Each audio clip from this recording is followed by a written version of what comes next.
Даңқы жер жарған Сүлеймен патшаға бір күні ұлы ұстазы келіп, қолына жәннаттың дүр жауһармен безендірілген жүзікті сыйға тартып, қасиетті жүзіктің иесіне сабыр сыйлайтын қасиеті бар деген көрінеді.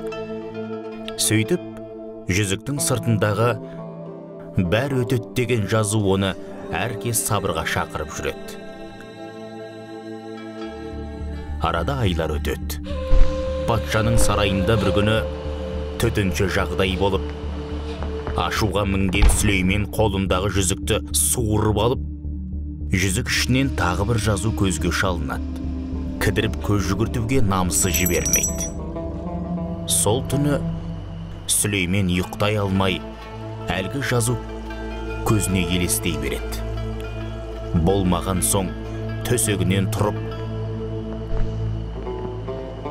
жүзікті іздеп табады. Ішінде бұл да өтеді деп жазылған екен.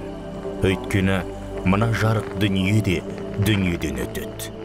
Бұдан кейін Сүлеймен патша қасиетті жүзікті қолынан қайтып шешпейтін болыпты.